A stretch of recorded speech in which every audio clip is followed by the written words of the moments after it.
democracy! Yeah! What? There's a fire titan on the ceiling! Away with you!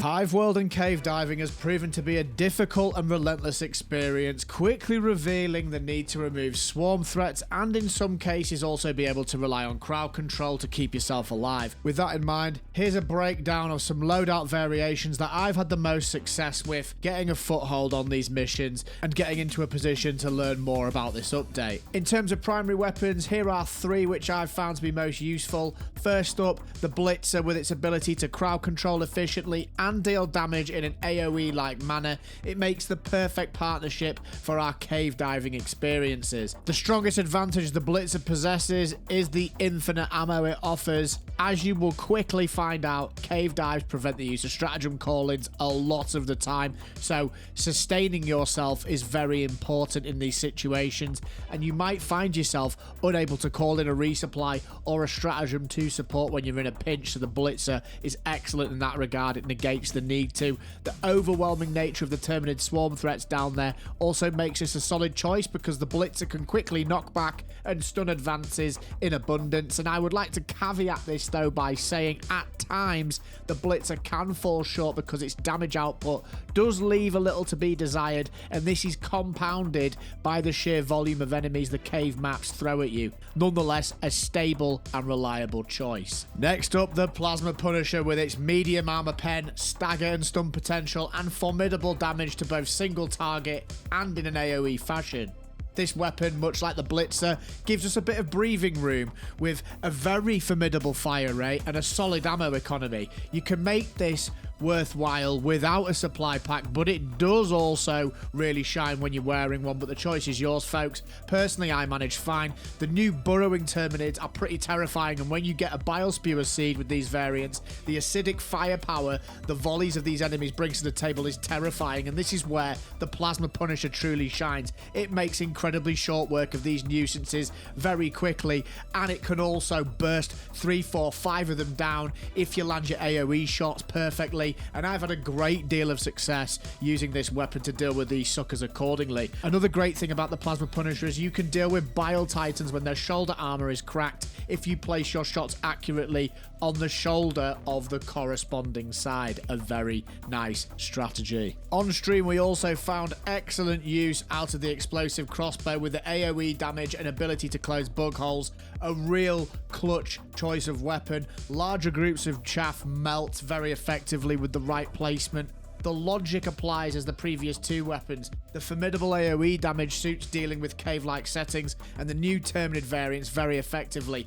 The same can also apparently be said of the Eruptor, though I haven't used it myself, but people in my stream were saying it was also very effective, and that makes total sense to me as long as the enemies don't get too close. In terms of support weapons, out of my initial choices, the one that truly shined for me was the laser cannon. Provided you pair this with gas and or other fire damage options, more on that later, this thing sings beautifully. The ability to deal with Bile Titans, Chargers, and the new Flying Dragon, all whilst boasting of infinite ammo if you cycle this efficiently with your primary weapon, making it a superb partner for any primary weapon mentioned earlier.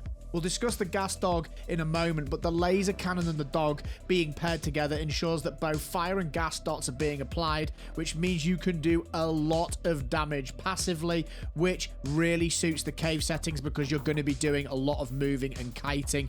You can also throw in the Quasar if you'd prefer to have that punchy one-shot savvy weapon that takes down Bile Titans and Chargers, and I do have more to test, but these were the two weapons that I had the most joy with in my first play session. With that in mind, be sure to like the video and sub to the channel to get notified when I drop a more detailed, in-depth breakdown of the top loadouts for the latest update. Honorable mention has to go to the arc thrower here as well, folks. You all know the drill with this thing. It is so reliable and effective at dealing with large chunks and hordes of enemies. The way it chains between things is absolutely S tier, and actually when they fixed this, it compounded how strong it is. And if you're putting it in situations like the caves where everything is in very close proximity, you can often find yourself overwhelmed with enemies on top of you Thankfully, that change has made the arc thrower incredibly effective in this situation, and I am going to be exploring this one further in more detail and seeing what else we can pair it with. A great choice, folks. In terms of stratagems, aerial ones are incredibly hit and miss due to the nature of, well, often being underground. So my advice here will be pick ones that you can use more consistently. Patriot Mech is a fantastic pick with its heavy machine gun and rockets to deal with any type of enemy highly efficiently, and this is especially fantastic in group play with multiple players using these, and I feel that the mech actually really does come into its own. Imagine how strong it is when you're using it in a mega nest situation. This is kind of compounded by the cave setup, so don't sleep on these ones, folk. Definitely give them a try. Either the gas dog or the laser dog works incredibly well, as explained previously, to apply gas and fire dots accordingly, and I really feel the gas fire wombo combos are likely to be meta choices here moving forwards. You can also opt to take supply backpack if you want power for your primary and support weapons if they need it, and of course this will also fuel your grenades more consistently. The Gatling and Rocket Sentry were also very helpful to place in cave openings or take on the overland style missions, especially given just how abundant the large swarms have become on these Terminid homeworlds. Mix and match these to your own liking, but I've found all of these work well if you play to their strengths. In terms of grenade choices, either the incendiary, gas or thermite work really well in these missions. Gas and fire are there to apply dots as discussed, and you get a lot of breaches in these missions, folks, so chuck a gas grenade on it or an incendiary grenade. Both work really well, and of course if you'd rather be more savvy against heavy targets, take along some thermites, and I'd also recommend, if you are going thermite and going for taking down heavy enemies, the engineering armor is probably the way to go with this one.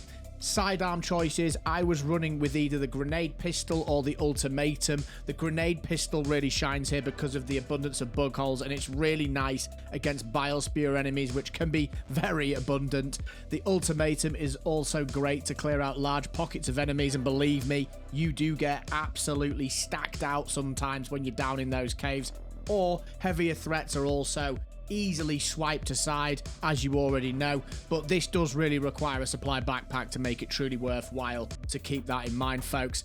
And the armor choices that work the most effectively that I've found are the medic armor with the extra stim and longer healing duration. This comes in clutch so often, given the nature particularly of these burrowing nuisances that like to come and swipe you from behind when you're not paying attention. That happens a lot. And I've just mentioned the engineering perk armor with the extra grenade slot is also highly effective when you're using things like thermite to take out heavy threats. Let me know your initial loadout choices and what they've been so far. Sound off in the comments below. Check out this next video, it's got you covered. Take care of yourselves, keep having fun, come check out a stream on YouTube or Twitch, and I'll see you in the next one.